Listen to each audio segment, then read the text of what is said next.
Hola jóvenes, ¿cómo están? Espero que todos y todas estén bien. Soy la profe Francisca y esta es la clase de historia de la semana. En esta sesión vamos a terminar con el periodo de entreguerras y nos vamos a enfocar en caracterizar a los regímenes totalitarios en Europa, que se opusieron a la democracia liberal. Los regímenes totalitarios o los totalitarismos fueron un modo extremo de hacer política y que movilizaron a toda la sociedad y terminaron con su autonomía e individualidad en todos los países donde tomaron el poder.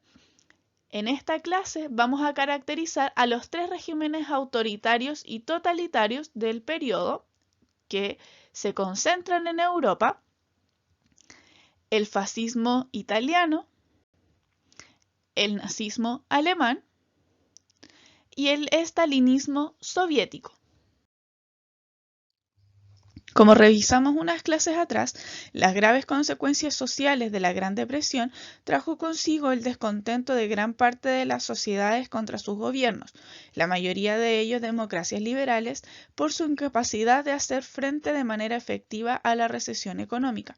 Se cuestionó entonces a la democracia como un sistema de gobierno eficiente. Esto trajo consigo una polarización política producto de la presión de la clase obrera, que empezó a defender con más fuerza ideas comunistas, y esta inestabilidad y miedo de la burguesía fortaleció y se acercó mucho más a ideas de ultraderecha. Ambos sectores denunciaban la incapacidad de los partidos tradicionales y su debilidad frente a este escenario, y también se convirtió en el ideal para discursos de odio y violencia.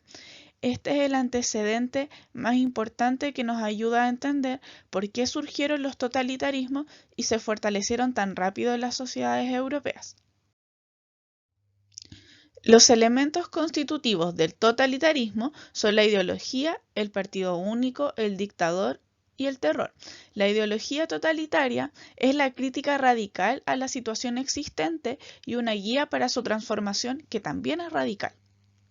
Y esta se orienta a un objetivo sustancial y supremo, que puede ser la supremacía de la raza elegida o la sociedad comunista.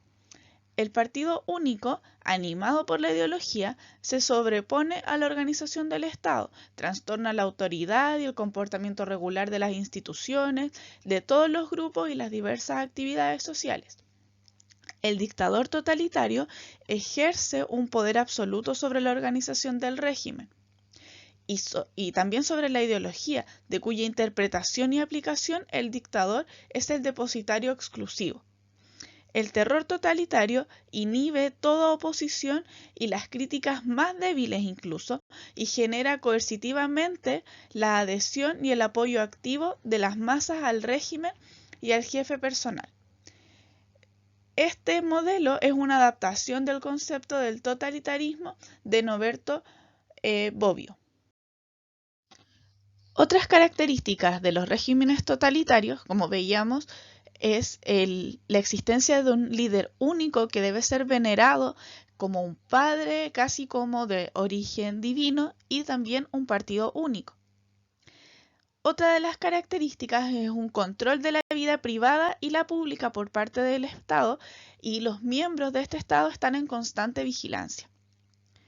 El uso de la fuerza en contra de quienes eran considerados enemigos de la nación por razones ideológicas, razones raciales, razones étnicas o nacionales, la exaltación de la violencia, lo militar y la guerra, el rechazo al extranjero y al diferente, la captación de los jóvenes como el centro de la vida y el necesario control económico y el monopolio de los medios para así difundir la propaganda.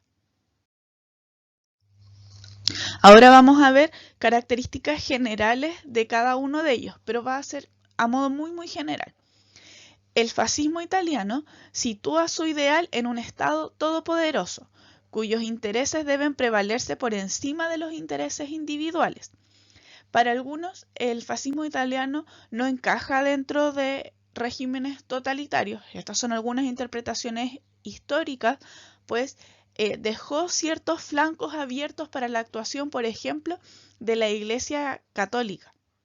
Algo que no sucedió ni en el régimen stalinista ni en el régimen hitleriano. El que aparece en la imagen, Benito Mussolini o el Duce, era el líder del Partido Nacional Fascista e instauró una dictadura desde 1925. Se cerró el Parlamento y se prohibieron los partidos políticos durante este régimen y se impuso un fuerte culto al líder, adoctrinando en todos los espacios posibles. Otra de las cosas que caracterizan el fascismo italiano era su nacionalismo expansionista. Asumió una política de conquista de territorios con el objetivo de alcanzar las antiguas fronteras del Imperio Romano.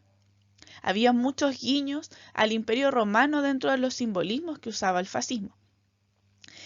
Y económicamente el Estado intervino todas las fábricas, las industrias, los sindicatos, pues el Estado debía controlar absolutamente la economía. El caso de la Alemania nazi es a la vez parecido al régimen fascista italiano, pero tiene ciertas particularidades que lo hacen distinto. La voluntad de unificación de la comunidad nacional es idéntica, pero en el caso alemán es la raza lo que constituye el punto de encuentro, mientras que el Estado solo es el instrumento de los objetivos raciales. Ahí está la principal diferencia entre el régimen fascista y el nazi. En este caso, se enmarcó en el sentimiento de humillación que dejó el Tratado de Versalles en el pueblo alemán tras la Gran Guerra. En 1921 se creó el Partido Nacional Socialista Alemán, o el Partido Nazi, y en 1933 Hitler asume el poder tras ganar elecciones parlamentarias. Su política también es nacionalista y expansionista. Hay un gran desarrollo del belicismo y militarismo en la sociedad. Se sirve también del gran desarrollo de la revolución industrial. Tiene ideas fuertemente anticomunistas y antisemitas y desarrolla la idea del espacio vital alemán, o sea, de expandir sus fronteras, puesto que esta raza que es superior necesita un espacio mucho más grande para desarrollarse y unificar a toda la raza aria en un mismo estado. Y por último, vamos a revisar el caso del estalinismo soviético. Este tiene un contexto desde 1917, tras la Revolución Rusa, donde se fundó la Unión de las Repúblicas Socialistas Soviéticas y se organizó bajo un sistema político comunista. Desde 1925, Joseph Stalin asumió el poder concentrando todas las facultades en su figura y debilitando otras organizaciones que había dentro de la Unión Soviética, como los soviets. Va a impartir la dictadura del Partido Único, el Partido Comunista, que va a controlar todas las instituciones estatales. La figura de Stalin es totalitaria y es el líder absoluto e incuestionable. Económicamente, también es el Estado el que va a controlar la economía y todos sus factores productivos, y en este contexto, Stalin asumió una política de industrialización de la Unión Soviética que la va a llevar en pocos años a convertirse en una potencia industrial. Otra de las características de su régimen es la represión a la disidencia, incluso dentro del propio Partido Comunista, donde se crearon campos de trabajo forzados para los opositores de Stalin, o para aquellos que él concebía como rivales o que los podían opacar. Ahora vamos a volver a una de las características generales de los regímenes totalitarios, que es el uso de la propaganda. Esta permeaba en todos los espacios de estas sociedades, en la prensa, en las calles, y también van a tener un espacio muy fuerte en la educación.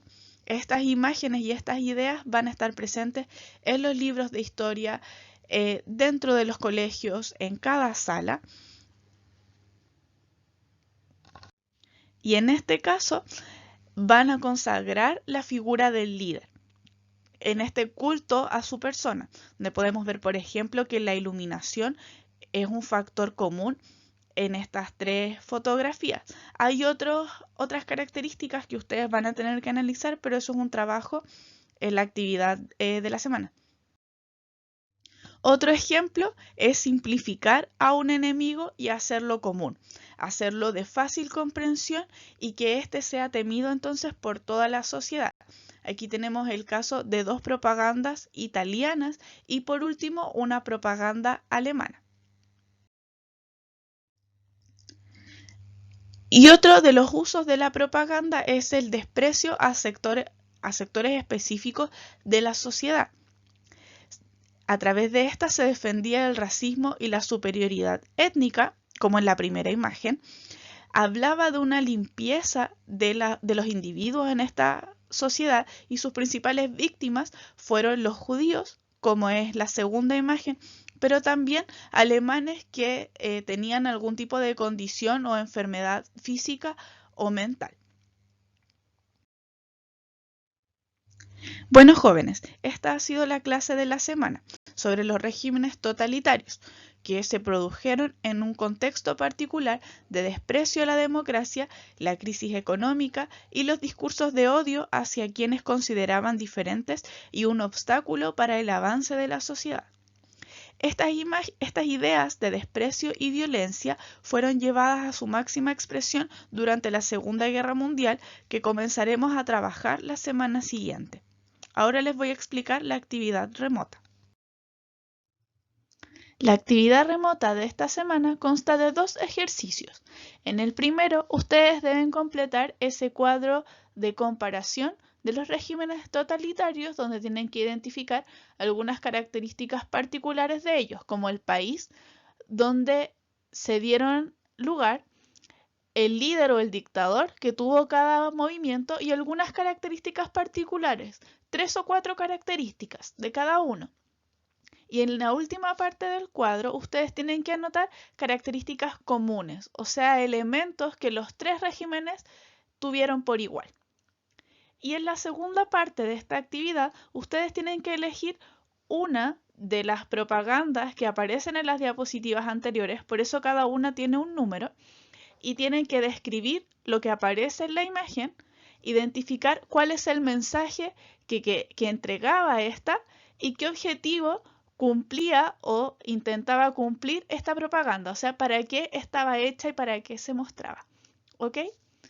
Bueno, jóvenes, recuerden que cualquier duda o ante cualquier dificultad que tengan para trabajar en esta actividad, por favor, escríbanme al correo y siempre podemos llegar a alguna solución o encontrar alguna alternativa. Espero que todos y todas estén muy bien, cuídense mucho, cuídense junto a sus familias y mucha fuerza, les envío mucho ánimo y espero que pronto nos estemos viendo. Nos comunicamos. Chau, chau.